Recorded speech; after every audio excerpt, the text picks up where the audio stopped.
3, 2, 1. Bueno, pues saludándoles con el gusto de siempre en este día 28 de julio, horas después de que ya se divulgaron los pronósticos del Fondo Monetario Internacional para el mundo y para América Latina. Ojo que muchos de ustedes me han preguntado qué pasa con Chile, qué pasa con Perú.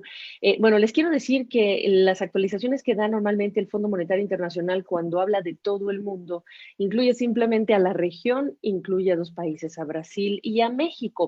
El día de ayer en la conferencia de prensa pues se habló de cuánto iba a crecer Argentina, pero estos otros datos, lo sabemos, nos van a llegar quizá en septiembre.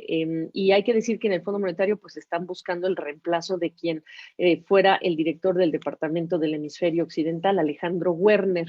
Pero para que todas las personas que me preguntan que cuándo van a recibir esta otra información, pues les quiero ajustar la expectativa.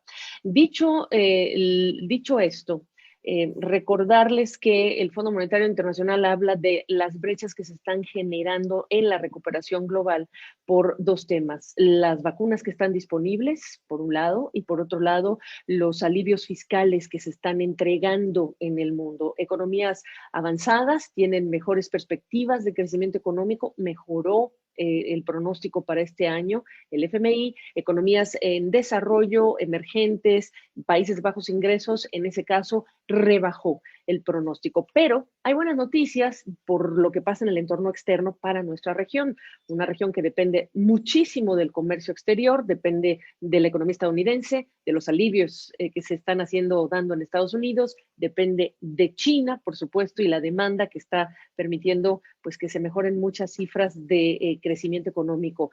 Pero ¿qué pasa en las dinámicas internas? ¿Cómo van por dentro nuestros países? Porque eso es lo que también importa. Bueno, pues vamos a enfocarnos en el caso particular de México, aunque siempre si tiene otros comentarios sobre la región, pues bienvenidos. Ahí lo tienen ustedes. Carlos López Jones, director de Tendencias Económico-Financieras, economista, regular hasta cierto punto de estos espacios que hemos creado con ustedes y para ustedes. Carlos, qué gusto saludarte. ¿Cómo estás? Gaby, pues sí, sorprendidos. Creo que también el FMI se dice sorprendido por las buenas noticias que hay sobre América Latina. Hay un repunte muy importante en el crecimiento. Comentarte a nivel global varias cosas. La primera es, mientras que Brasil cae el año pasado menos 4.1, México, la segunda economía más importante de América Latina en términos de ingresos, cae menos 8,5%. Entonces, para este año ya se espera que Brasil termine 2021 con una economía por encima de como estaba en 2019, mientras que a México todavía le va a hacer falta. Esto es, México podrá crecer alrededor de un 6%, 6,2%. Brasil se estima que podría crecer alrededor de 5%, parecería menos, pero estamos en un rebote. No estamos en un crecimiento sostenido, que es algo que también CEPAL y el Banco Interamericano de Desarrollo han señalado de manera muy reiterada. Lo que estamos viendo es un rebote. ¿Qué significa esto?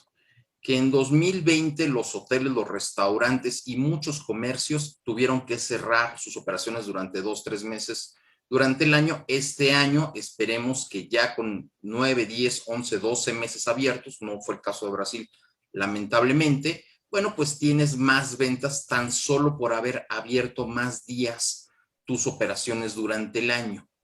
Entonces es muy importante señalar lo que estamos viendo. La otra parte es qué vemos que está haciendo el resto del mundo que no está haciendo América Latina, y creo que eso puede marcar el futuro de los próximos años, y ahí es donde también debemos como latinoamericanos de pensar qué estamos haciendo. Mientras que Europa y Estados Unidos están apostando muy fuertemente por energías renovables, por cambiar incluso de hidrógeno, de gas natural a hidrógeno, perdón, América Latina no lo está haciendo. América Latina se está estancando. Nuevamente le estamos apostando a nosotros no hacer nada. Le estamos apostando otra vez a que sean los grandes países y entonces nosotros proveerles algo, ser un poco de logística, darles materias primas, ensamblar baratos productos para crecer. Pensar nuevamente en el turismo, que sí, es una fuente importante de recursos, pero genera mucho empleo, pero mal pagado. El turismo genera mucho empleo, pero mal pagado, y eso lo debemos de aprender muy bien en América Latina. América Latina debe de buscar la forma de innovar y de ofrecerle algo más al mundo para poder salir adelante. Como bien lo señalas, el FMI también dice, hay dos mundos en este momento, uno que está recibiendo una gran cantidad de vacunas. Se estima que más o menos se han colocado alrededor de 3.500 millones de vacunas, pero de ahí el 75% se ha colocado en países desarrollados, solamente 1% en países de bajos ingresos, que en América Latina todavía persisten. Y recordar que en América Latina, antes de la pandemia, teníamos muy buenos laboratorios.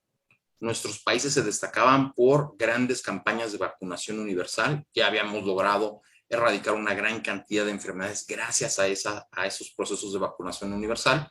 Y en este caso, en esta pandemia, no hemos sido capaces de ofrecerle al mundo nuestra propia vacuna. Eso me llama mucho la atención. Los países de América Latina no se atrevieron a invertirle, a creer en sus propias universidades, en sus propios laboratorios, a pesar de toda la experiencia, para tener su propia vacuna. Y bueno, pues ahí están los resultados. El Qué mundo bueno que lo desarrollado. estás. Adelante, el mundo Ajá. Sí, el mundo desarrollado crece más rápido y América Latina otra vez se nos está rezagando. No, te quería frenar porque me motivas muchísimo a decir, yo estaba igual que tú, yo estoy igual que tú. ¿Cómo es posible que en otros tiempos, circunstancias, sí podemos presumir de esta capacidad de reducida, pero al final existe, de inventiva, de desarrollo? Y en tiempos de pandemia, pues no sé si nos apanicamos, nos distrajimos, nos politizamos, nos polarizamos y no hicimos otra cosa que no fuera eso en lugar de apostarle fuerte.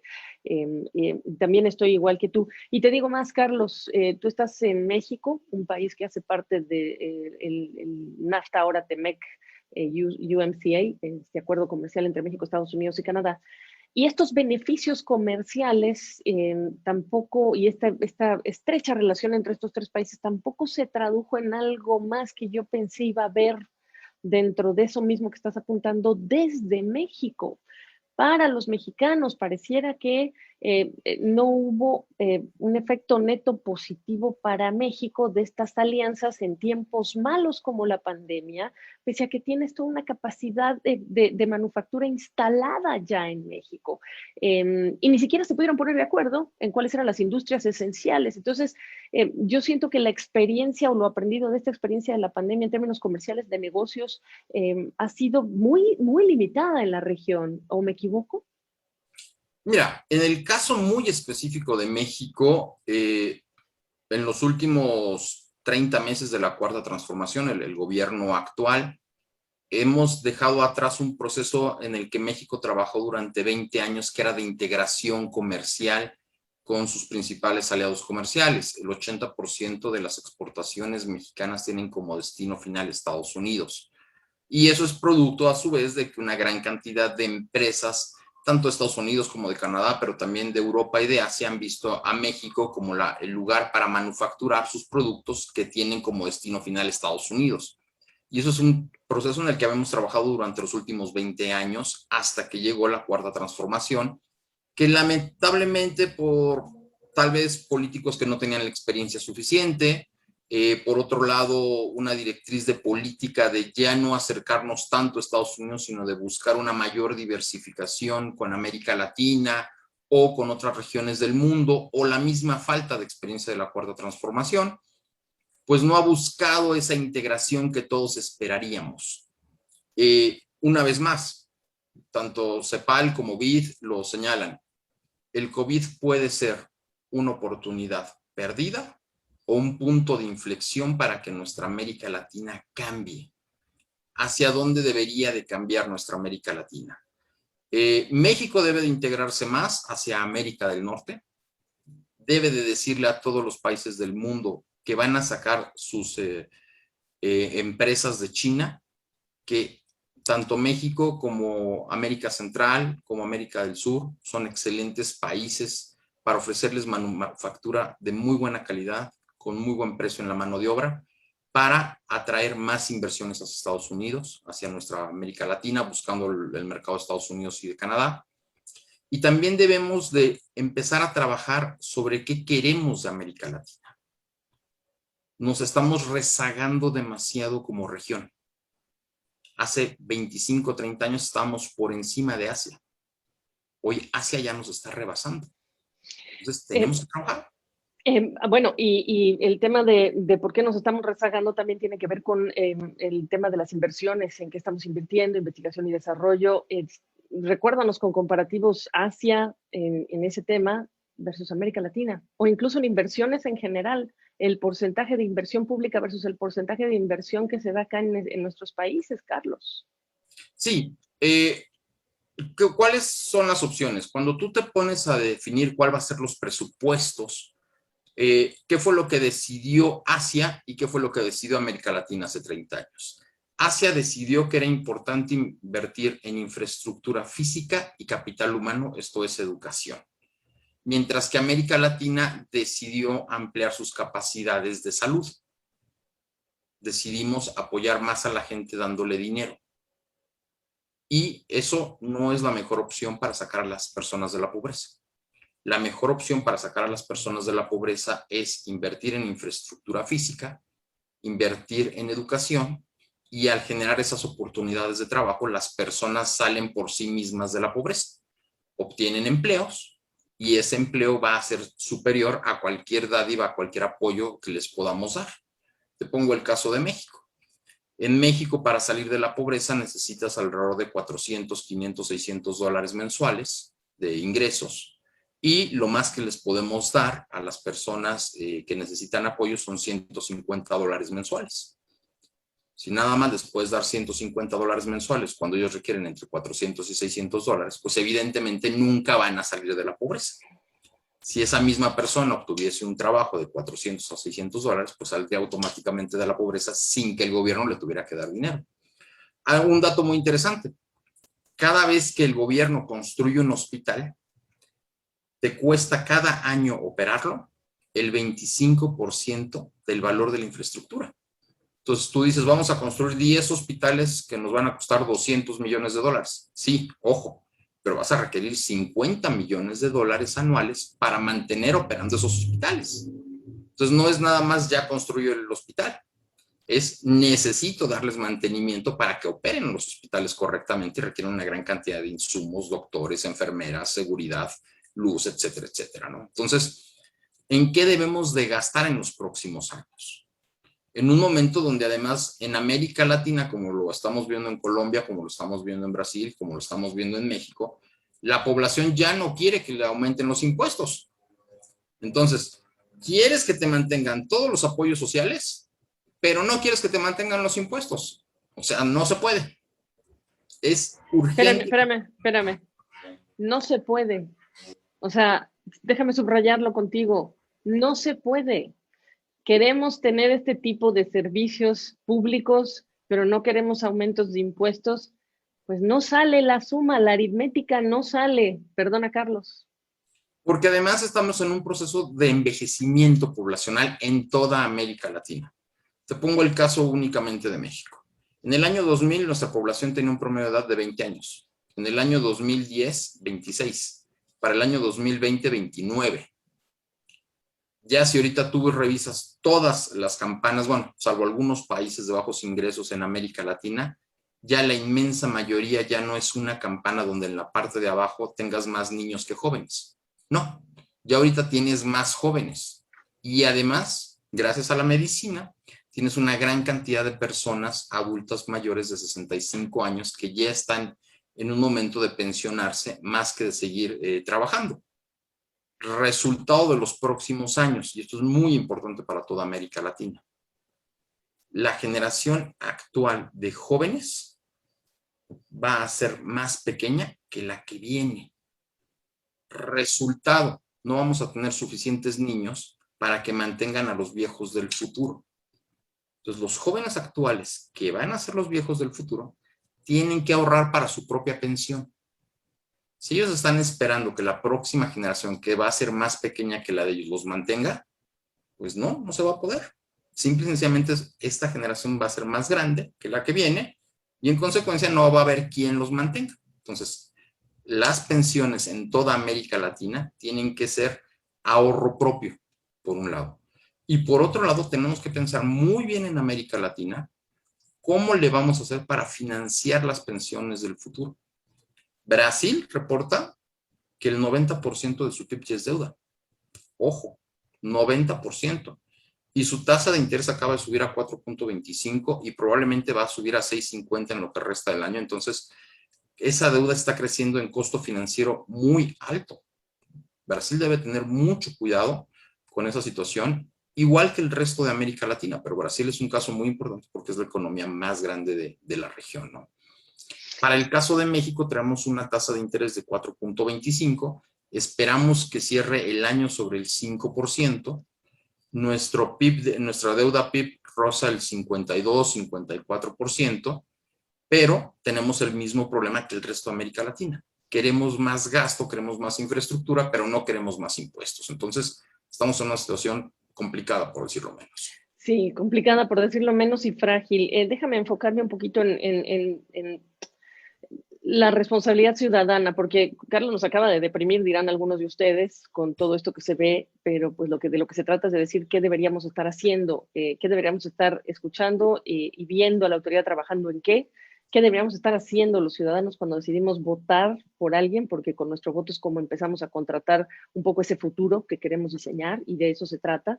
Y también en qué deberíamos estar moviéndonos y ya estamos tarde o nos estamos tardando. Y un tema importantísimo para la región que tiene instaladas empresas globales, operaciones de empresas globales que se quieren descarbonizar o que pertenecen a países donde ya se establecieron metas de ser emisores de cero o netos emisores de dióxido de carbono cero. Bueno, pues estas empresas también van a repensársela el costo que les va a generar hacer negocios en nuestra región si es que nuestros países no se mueven con estas mismas metas y alientan a más empresas a que se instalen acá por esta otra razón que va a ser una razón de peso crecientemente año con año. Ya no es el combustible fósil. Ahora tenemos que hablar de empresas y marcas que quieren verse verdes en unos años en toda su operación. Y este otro lado me parece, Carlos, que también es un punto de inflexión que se está minimizando o se están las autoridades distraídas en la mayoría de los países, no porque no haya proyectos, no es que hay cero proyectos, esto no es blanco y negro, el punto es que no son los mensajes centrales de la autoridad y eso también es preocupante. Sí, sin lugar a dudas. Mientras que en los últimos 4 años de Donald Trump, Estados Unidos minimizó mucho el cambio climático, Joe Biden se dio cuenta que Europa le estaba ganando la partida a Estados Unidos en términos de cambio climático y que hacia allá va el resto del mundo en los próximos 30 años. Y entonces Joe Biden dijo, necesitamos también ser líderes en cambio climático. Cuando nos referimos a cambio climático, tiene que ver con las emisiones de carbono y dónde se producen estas, en dónde generamos energía está una gran parte, dónde está la movilidad está otra parte y nuestros procesos industriales. No significa que vayamos a dejar de producir carbono, no, significa que lo poco de carbono que finalmente produzcamos lo vamos a poder atrapar. Pero las tecnologías que tenemos para atrapar carbono son muy pequeñas, no están totalmente desarrolladas, entonces lo más importante es reducir tus emisiones de carbono. Es un cambio, y en América Latina no nos gustan los cambios. Todas nuestras autoridades están pensando en cómo era 1800 y le echamos la culpa a 1800. Estamos pensando en cómo era la época con Bolívar y las grandes haciendas, y cómo era México y la agricultura. No nos gustan los cambios, pero esta década va a haber una gran cantidad de cambios. Es impresionante los cambios. Los países desarrollados están diciendo la ruta es 2050, tenemos que ser neutros en emisiones de carbono. América Latina tendría que estar diciendo nosotros también vamos a ser neutros en emisiones de carbono. Ahí yo creo que el más avanzado es Chile. Chile ya está pensando en hidrógeno verde, lo está haciendo muy bien. El hidrógeno verde, bueno, pues como tú sabes, es el producto más abundante en la Tierra y se puede quemar igual que el gas natural. El asunto es cómo lo separas del resto de los productos, cómo lo transportas. Hay una gran cantidad, en consecuencia, de oportunidades de negocio que se pueden hacer, desde cómo lo separas, cómo lo transportas y luego cómo lo quemas. Entonces, y una vez que lo quemas, pues no obtienes nada más que agua, vapor de agua. Entonces es maravilloso el hidrógeno. Del otro lado, bueno, pues lamentablemente tenemos empresas petroleras en América Latina que no queremos dejar morir y que se van a morir. Punto. Se van a morir. Eso lo tenemos que entender muy bien. Nos encanta en toda América Latina usar autos de 1950, 1960, 1980. No, también tenemos que decirle adiós a todos los autos y entender que en los próximos años la industria automotor va a cambiar radicalmente. Por un lado vienen los autos eléctricos. Hacia 2026 un auto eléctrico va a costar lo mismo que un auto a gasolina. En ese momento deja de tener sentido tener un auto a gasolina. Y por otro lado, vienen los autos autónomos. Un auto autónomo es, lo pido en mi celular, llega a 2 minutos, me lleva a mi lugar y me bajo y nada más pago por ese trayecto. Entonces, me dejo de preocupar por tenencia, manejar, estacionar el auto, impuestos, seguros, todo. Resultado, mi auto se comparte con muchas personas y en consecuencia no necesito producir tantos autos. Hacia 2035 vamos a necesitar producir la mitad de los autos que hoy producimos porque los estamos compartiendo. Entonces, hay una gran cantidad de ciudades, por ejemplo, en México, que viven de producir autos. Tenemos 19 plantas automotrices en México. Imagínate que la mitad ya no se van a requerir o que van a reducir en la mitad su producción. Entonces, y ahí, perdón que te interrumpa, ahí te doy el caso de esta masiva inversión que va a hacer Daimler cuando habló de 47,000 millones de dólares para esta reconversión, bueno, electrificarse, me refiero a los autos, a sus plantas, y el reconocimiento de que habrá empleo redundante, es decir, van a tener que eliminar trabajos, y eso también es importante. Se va a capacitar a otros, pero para hacer o fabricar o producir un auto eléctrico, se requiere menos gente y esa es la realidad. Y entonces estás hablando de personas que van a tener que capacitarse en otras áreas o modernizar sus conocimientos, actualizarlos en este tema, simplemente para eslabonar esto que estás diciendo con el impacto que va a tener en lo que son incluso nuestras habilidades, ¿no? Punto. Ahora, vámonos al resto de la línea automotriz, del mercado automotriz. Sí. Uno, hay muchas ciudades que dependen de refinerías. Bueno, ya no necesita refinerías, incluida la de Dos Bocas, que México, lamentablemente, como mexicano lo tengo que decir, estamos construyendo. Porque si ya estamos viendo el fin del auto a combustión y construir una refinería, pues me parece que es un error garrafal, ¿no? Pero bueno, todos los empleos que dependen de una refinería tendrán que eliminarse. Ya en la Ciudad de México tuvimos una refinería en un lugar que se llama Azcapotzalco, hoy es un parque. En su momento se decidió que había que sacarla porque ya concluyó su vida útil, lo único que estaba haciendo era contaminando la ciudad de manera muy importante, y todas las personas que ahí trabajaron encontraron nuevos empleos. Creo que todos los gobiernos de América Latina deben de prepararse para crear nuevas empresas, los incentivos suficientes para que las personas que hoy trabajan en todo el sector petrolero se puedan dedicar a algo diferente. En Estados Unidos, uno de los mayores generadores de empleos nuevos es la colocación de paneles solares en los techos, por ejemplo. Ya no me dedico a una cosa, ahora me dedico a otra cosa. Pensar que mi hijo, mi nieto y mi tataranieto van a seguir siendo los dueños de mi taller mecánico, de mi empresa de talachas de cambio de llantas o de hojalatería, también es otro sector que va a cambiar en los próximos 15 años de manera radical.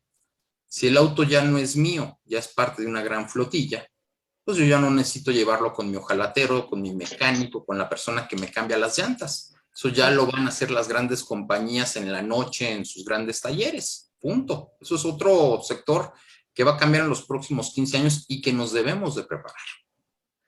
Pues íbamos a hablar mucho de macro, pero creo que le haces un excelente complemento a lo que ha dicho el Fondo Monetario Internacional, que ha sido poco en relación con Latinoamérica, ha sido mucho en relación con el entorno externo, pero muy importante porque de lo que se trata esta conversación es de obligarnos, forzarnos, si es que no nos motiva, pues forcémonos, obliguémonos a pensar distinto, porque el mundo nos está diciendo en voz alta que o pensamos distinto o nos vamos a quedar atrás.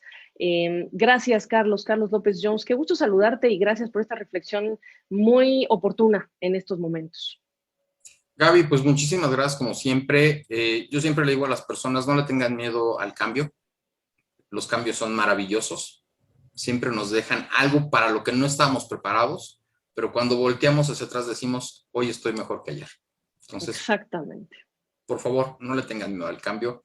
Vamos a ver cosas maravillosas. Recordarle, por ejemplo, a las personas que la mayor cantidad de fallecimientos en las ciudades es por accidentes automotrices. porque los seres humanos nos emborrachamos, nos distraemos, no sabemos manejar, no tenemos 400 sensores para ver cómo está el resto del auto. Entonces, si un auto maneja por nosotros, bueno, pues tratemos de evitar todo ese tipo de situaciones y vamos a tener una vida mucho mejor. Entonces, no hay que tenerle miedo a los cambios, hay que irnos preparando, tenemos mucho tiempo. Eso es muy importante, estamos hablando de 10, de 15, de 20 años, no es un cambio para mañana. Y bueno, debemos de hacer lo suficiente para que el COVID sea un punto de inflexión y tratemos de que nuestra América Latina salga beneficiada de todo esto. Un excelente día, Carlos. Gracias a ti, Gaby.